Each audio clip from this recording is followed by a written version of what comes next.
একটি ট্রলার কিন্তু এখানে আটকে গিয়েছিল এবং সেই ট্রলারটি কিন্তু এই মুহূর্তে এই জায়গাটি কিন্তু অতিক্রম করে সামনে যাচ্ছে এবং সব মানুষ মিলে কিন্তু এই মুহূর্তে জায়গা থেকে কিন্তু ট্রলারটিকে যেতে সহায়তা করছে। দেখতে পাচ্ছেন এই মুহূর্তে কুমিল্লার যে জায়গাগুলোতে সবচেয়ে বেশি পানি রয়েছে সেই জায়গার মধ্যে কুমিল্লার বুড়িচং উপজেলার খারাতায়ার এই জায়গাটি সবচেয়ে বেশি ঝুঁকিপূর্ণ এবং এখান দিয়ে পারাপার হওয়া কিন্তু সবচেয়ে বেশি কষ্টসাধ্য এবং মানুষ কিন্তু এদিক দিয়ে যাতায়াত করতে অনেক হিমশিম খাচ্ছে। এবং আমরা দেখেছি এখানে আসার পর থেকে দেখেছি বেশ কিছু গাড়ি কিন্তু এখানে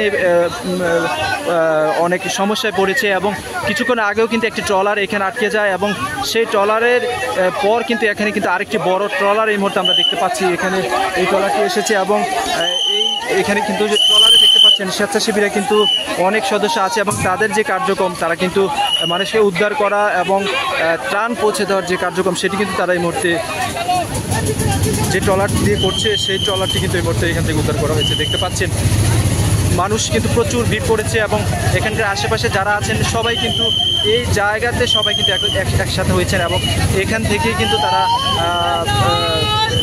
ট্রলারটিকে যেতে সহায়তা করেছেন। এবং এখানে দেখতে পাচ্ছেন আরেকটি ট্রাকে করে এখান দিয়ে আরেকটি স্বেচ্ছাসেবী দল যাচ্ছে, পিছনে আরেকটি রয়েছে। প্রচুর পরিমাণ স্বেচ্ছাসেবী কিন্তু এই মুহূর্তে এই গ্রামে কিন্তু প্রবেশ করছে, কারণ আপনারা জেনে থাকবেন যে কুমিল্লার সবচেয়ে ক্ষতিগ্রস্ত যে এলাকাটি ছিল বুড়িচং উপজেলার ইসাপুরা গ্রাম, সেই ইসাপুরা গ্রামের যে পানি ছিল সেই পানি কিন্তু এই মুহূর্তে নেমে কিন্তু অন্য গ্রামগুলোতে ছড়িয়ে পড়েছে। বিশেষ করে সবচেয়ে বেশি পানি ছড়িয়ে পড়েছে এই মুহূর্তে খারাতায়া গ্রামের উপর দিয়ে।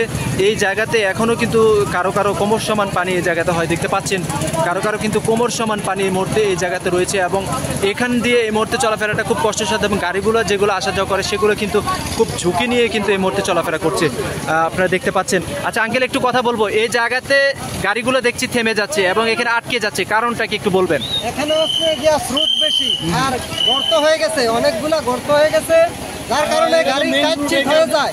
এটা হচ্ছে মেন রোড আর এই দিকটা পানির স্পিড বেশি, যার কারণে গাড়িগুলো মানে সঠিকভাবে যাইতে পারতেছে না। আমরা এগুলাকে দিক নির্দেশনা করে পারাপার করার ব্যবস্থা করে দিচ্ছি। আচ্ছা, এখানে যে গর্তটা হয়েছে এটা কি বাঁধের পানির স্রোতে নাকি গাড়ি বাঁধের পানির গাড়ির কারণে?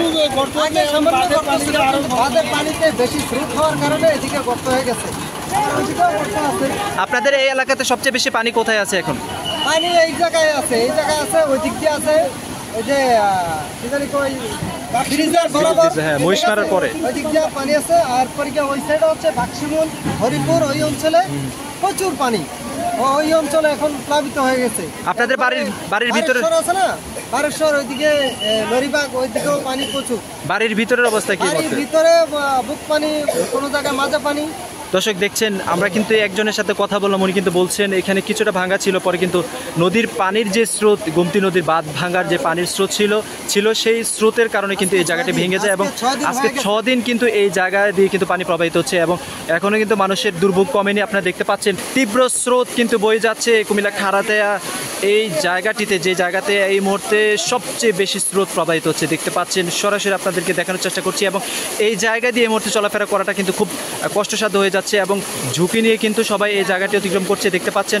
এবং কিছুক্ষণ পর পর যে গাড়িগুলো এখানে আটকে যায় সেগুলোকে এখান থেকে এই জায়গাটি অতিক্রম করার জন্য সহায়তা করে স্বেচ্ছাসেবী, এলাকাবাসী সহ বিভিন্ন মানুষ। দেখতে পাচ্ছেন প্রচুর স্রোত কিন্তু এখনও এই গোমতী নদীর বাঁধ ভাঙ্গার যে স্রোত, সেই বাঁধ ভাঙ্গার স্রোত কিন্তু এখনও কিন্তু নদীতে বিভিন্ন লোকালয়ে ঢুকছে এবং গ্রামের ভিতরে প্রবেশ করছে। একের পর এক তলিয়ে যাচ্ছে গ্রামের যে ঘরবাড়ি আছে সেগুলো এবং 8 থেকে 10 দিন সময় নেবে এই বাড়ির ভিতরে যে পানি আছে সেগুলো নেমে যাওয়ার জন্য। এবং আপনারা ইতিমধ্যে আপনাদেরকে জানিয়েছি আমরা গুমতির পাড়ের যে বাঁধ ভেঙেছে সেই বাঁধের পানি কিন্তু ইতিমধ্যে কমতে শুরু করেছে, অর্থাৎ পানি কিন্তু প্রায় কমে গিয়েছে, এখন কিন্তু পানি আর বের হচ্ছে না। অর্থাৎ এই মুহূর্তে একটি ভালো দিক হচ্ছে যে গুমতির বাঁধ ভাঙার যে দৃশ্য ছিল এবং বাঁধের পানি যেভাবে লোকালয়ে প্রবেশ করছিল সেটি বন্ধ হয়ে গেছে। এবং এই ছিল খারাতায়া সবচেয়ে বেশি যে জায়গাটিতে ক্ষতিগ্রস্ত হয়েছে, অর্থাৎ বুড়িচং উপজেলার এই মুহূর্তে সবচেয়ে বেশি ক্ষতিগ্রস্ত যে জায়গাটি, সেই জায়গার সবশেষ চিত্র। এবং দেখতে পাচ্ছেন পানি কিন্তু পুরো জায়গা দিয়ে এখনও প্রবাহিত হচ্ছে।